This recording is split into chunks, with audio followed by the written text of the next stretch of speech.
My name is Michael Fortune and I'm from County Wexford, and I work as an artist folklorist where I travel the roads and I suppose travel the internet superhighway now, recording, collecting, sharing folklore, stories, customs, beliefs, where I meet people, I talk to people, and people tell me things and I try to decipher them. So there could be customs that people may practice in their home or in their village or in their county, or stories that they may have heard, or beliefs that people might have, things that people might do with regard to their life, little things for good luck, little things for bad luck.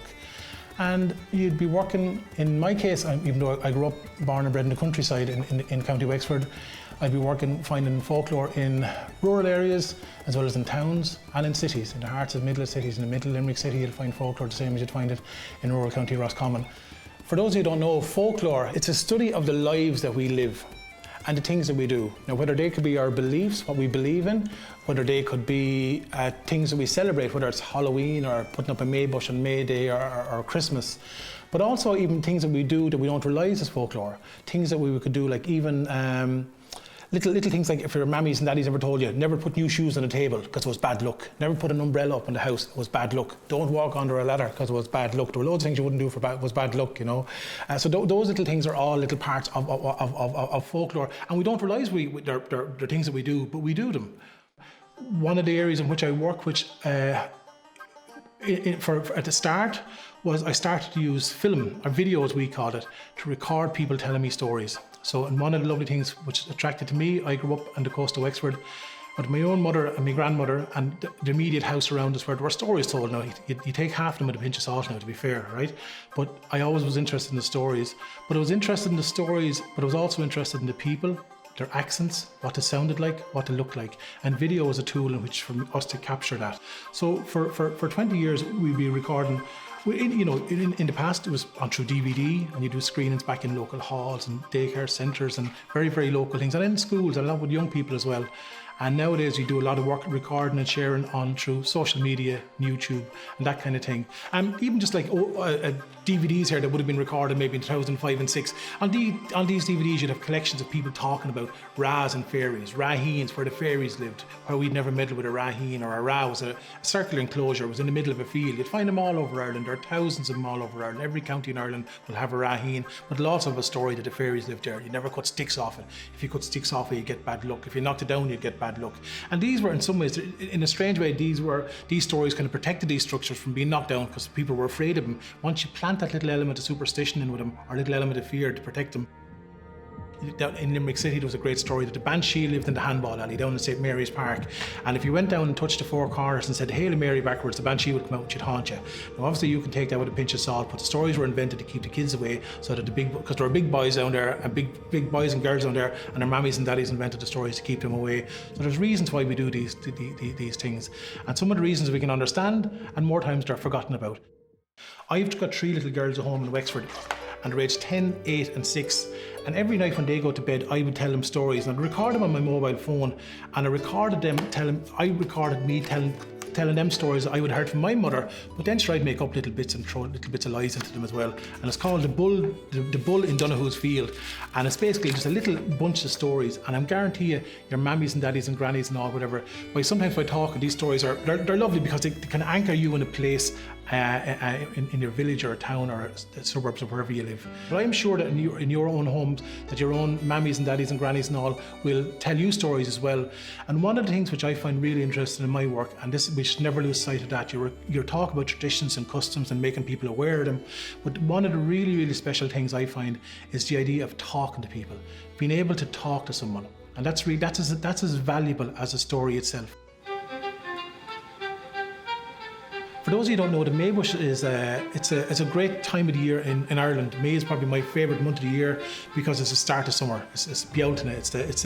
I suppose in the old calendar there were 2 days, Halloween and May. Halloween you were going into the dark of the year, and in May you were going into the light of the year. So there were these kind of 2 pivotal points within the year.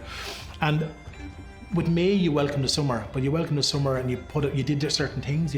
And certainly in Leinster and South Ulster and parts of East Connacht, you put up a May bush, which a May bush usually was a white thorn, sometimes it was a gorse, and you decorate it in the same way as we just put up a Christmas tree in our homes recently. You'd put a May bush up outside the house, you decorate it with flowers and eggshells and ribbons, and you'd put it up there to ward off evil or keep the fairies away, is what they said, keep bad luck away.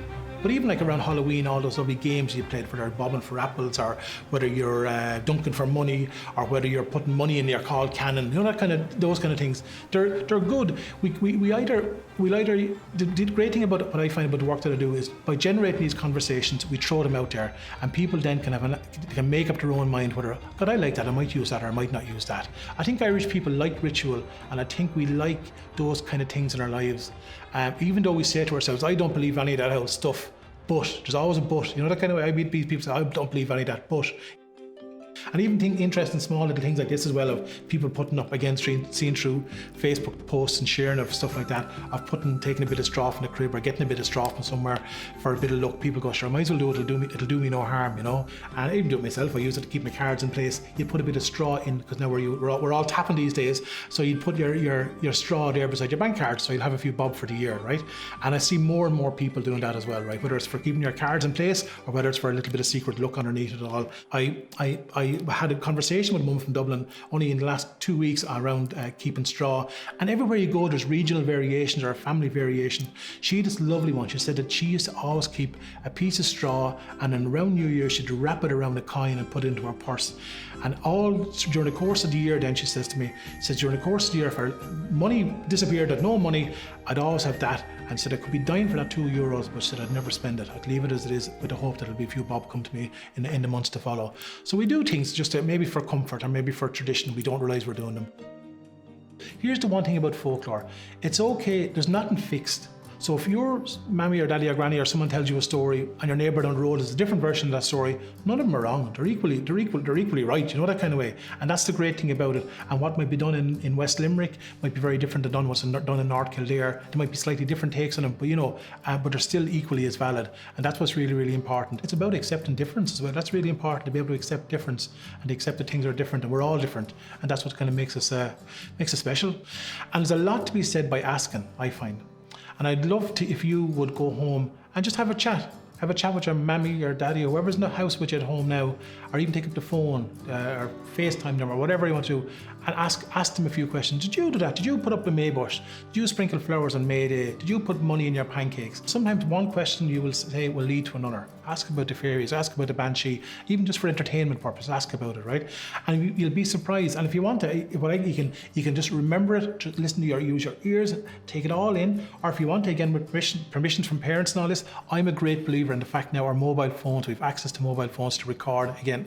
Even just to have that record for yourself is lovely. But what I think would be lovely for you to do, if you get stories back from your grannies or grandparents or who you're talking to, will you send them in rte.ie/learn and send your little videos into that, or also send them into the PO box. So it's PO Box 2021, and send your little stories in, because we'd love to hear them from what stories you get from all around the country.